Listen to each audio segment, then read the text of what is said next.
Assalamualaikum warahmatullahi wabarakatuh. Selamat pagi. Di video ini kita akan bahas tentang modifier statik pada metode dan sinkronus dan asinkronus. Oke, yang pertama di keyword statik. Eh, Keyword statik ini ada pada metode ya. Jadi seperti ini contohnya, public static void tambah atau public static int kurang. Jadi dia diletakkan setelah sebelum tipe metodenya ya, sebelum tipe metodenya. Oke, tujuannya adalah dengan menggunakan statik kita tidak perlu untuk menggunakan atau mengakses metodenya, kita tidak perlu pakai new. Jadi tidak perlu ada instance. Kalau sebelumnya kan kita harus pakai new terus. Nah, kalau ini tidak perlu. Sama seperti ini, console.write. Nah, di sini write itu dia digunakan seperti kita menggunakan statik. Jadi console ini adalah kelasnya, write ini adalah metode statik. Console ini kelasnya, readline adalah metode statik. Kalau di contoh kita kan nama kelasnya hitung ya, berarti hitung titik tambah. Nah, jadi kita tidak perlu pakai new lagi untuk buat objeknya. Nah, ini contoh penggunaan keyword statik.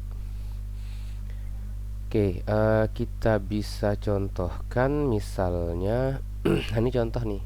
Nah, ini static void, berarti method main ini tipenya adalah static ya. Ini bawaan dari sysubnya. Kalau mau kita contohkan itu bisa saja kita buat di sini ya. Kayaknya cocoknya kita buat dia di konsol saja. Oh, sebentar. Kita contohkan di di project console ya. Kita buat project baru, kemudian kita pakai console app. Di sini console app static dan asynchronous. Oke.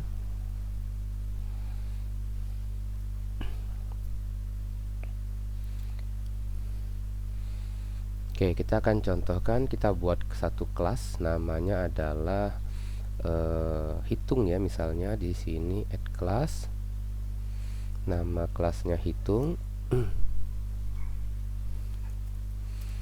Nah, kemudian kita bisa buat metode misalnya public static. Nah, kemudian tipe metodenya int, misalnya tambah seperti ini. Kemudian kita masukkan nilai parameter. Kalau ini kalau perlu saja ya, int a, int b. Jadi tinggal return a ditambah b. Oke, ini contohnya. Jadi cara pakainya gimana? Cara pakainya gampang, tidak perlu pakai new. Kita tinggal kita buat misalnya int hasil sama dengan hitung titik tambah. Perhatikan pada saat saya ngetik itu ini otomatis ya. Nah, ini otomatis. Jadi ngetik hitung ini jangan manual. Jadi saya ulang nih. Nah, int hasil sama dengan hitung, kan dia udah muncul tuh, tinggal enter saja. Nah, titik tambah. Misalnya nilai pertama, kemudian masukkan nilai kedua. Kemudian kita tampilkan hasilnya. Oke.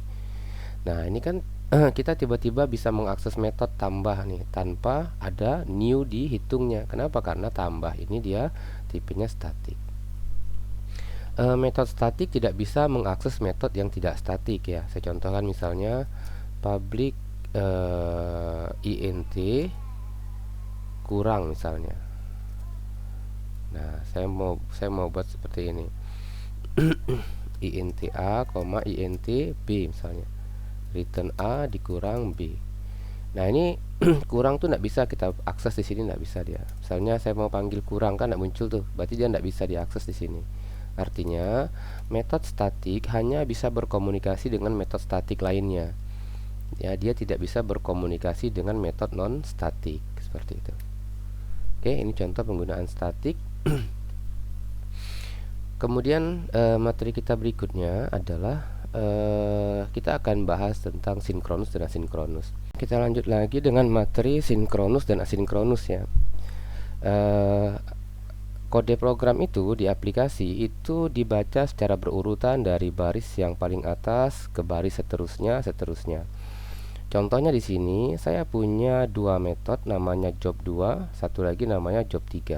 Jadi di program CS ini kita bisa buat metode langsung ya, tanpa kelas. Nah, di sini pertama kan ketika dieksekusi itu baris 4 akan dieksekusi. Hasilnya adalah menampilkan output job 1 oke di konsol.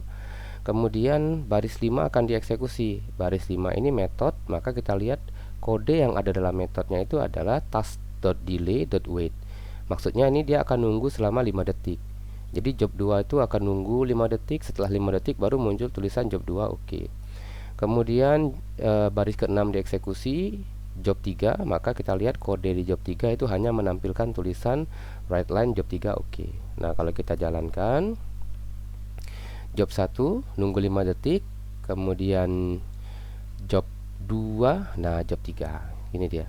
Jadi defaultnya itu dia ini dieksekusi, kemudian baris kelima dieksekusi, dilihat ada apa isi metodenya. Kalau dia tunggu maka dia akan nunggu, kalau tidak ada kode tunggu maka dia langsung tampilkan. Nah, ini disebut dengan kode sinkronus ya, dimana kode akan dieksekusi secara berurutan.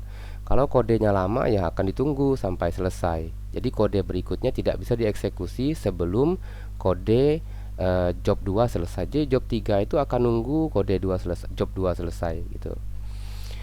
Nah, kita akan bahas ada asinkronus namanya. Nah, dengan teknik asinkronus ini memungkinkan kita untuk tidak menunggu. Jadi tidak perlu lagi kita tunggu job 2 selesai. Job 2 akan dieksekusi di background, lanjut langsung ke job 3 ya. Ini saya contohkan dulu. Di sini tipenya kita ganti jadi task. Task itu ya pakai asin ya, sorry. Nah, jadi dia pakai ini, asin task gini dia. Kemudian di sini kita wait-nya kita ganti jadi await. Gini dia. Nah, oke. Jadi metode yang job 2 itu kita kasih tahu ke program bahwa job 2 ini tidak usah kamu tunggu. Kenapa? Karena dia tipenya adalah asinkronus. Itu kalau kita eksekusi job 1 jalan, job 3 jalan. Nah, dia nunggu nih. Bukan nunggu sebenarnya. Dia jalani job lain juga, kalau ada urusannya silahkan dikerjakan. Nah, jadi dia jalan dua proses secara bersamaan ya. Jadi job 2 ini bisa dijalankan tanpa harus ditunggu ya. Nah, implementasi ini tuh biasanya kalau di aplikasi kita pakai seperti nampilin loading ya. Misalnya kita ngambil data. Pada saat kita ngambil data itu kan ada satu proses. Nah, menampilkan loading itu juga proses yang lain. Berarti ada dua proses yang jalan secara bersamaan. Nah, sama kayak tadi nih. Proses pertama nampilin job 1, proses kedua dia akan dieksekusi di background. Tidak perlu ditunggu ya. Lanjut ke proses ketiga gitu. Nah, saya contohkan misalnya di sini nih saya punya kelas namanya regress ya. Regress ini dia akan ngambil data dari website, di mana nanti ngambil datanya akan ada delay selama 5 detik misalnya ya. Misalnya job 2 nya kita ganti jadi regress, ini kelasnya titik get data seperti ini. Oke, kalau kita jalankan, oke, dia jalan nih, job 1 jalan, job 3 jalan. Kalau ada job lain akan dijalankan terus nih sampai kemudian ketika datanya selesai diambil baru muncul nih. Nah, nih. Padahal ini kalau kita lihat kan dia di barisan kedua nih. Nah, tapi dia tidak ditunggu ya, dia tidak ditunggu. Nah, ini disebut dengan asinkronus ya, kode asinkronus. Oke, di Windows Form tuh juga ada. Nanti ini kita coba ya, kita akan coba di Windows Form saja. Kalau di Windows Form jadi menarik dia, karena kalau di konsol kan tidak kelihatan ya.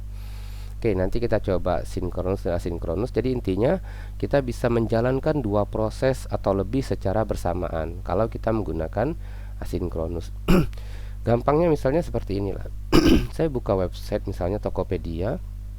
Di Tokopedia tuh ada yang lagi loading, ada yang udah selesai, ada yang masih loading lagi yang lain. Nah, ini masih loading nih. Nah, dia menggunakan teknik asinkronus ya, asinkronus, di mana dia akan ngambil data ini dan ini juga akan diambil. Tapi kalau ini belum selesai, yang ini bisa muncul gitu. Jadi tidak perlu semuanya selesai baru ditampilkan. Nah, kalau dulu sebelum ada asinkronus ya kita mesti nunggu lama baru kemudian semua data tampil. Kalau sekarang begitu halaman dibuka, mana yang misalnya datanya berhasil diambil duluan akan ditampilkan gitu. Ini biasanya kalau di handphone kita lebih kelihatan ya, di aplikasi-aplikasi smartphone tuh biasa lebih kelihatan. Oke, ini tentang sinkronus dan asinkronus. Oke, silakan dicoba. Mungkin nanti berikutnya kita akan coba juga menggunakan form ya, biar lebih kelihatan bagaimana perbedaan sinkronus dan asinkronusnya. Oke, videonya saya cukupkan dulu, silakan dicoba.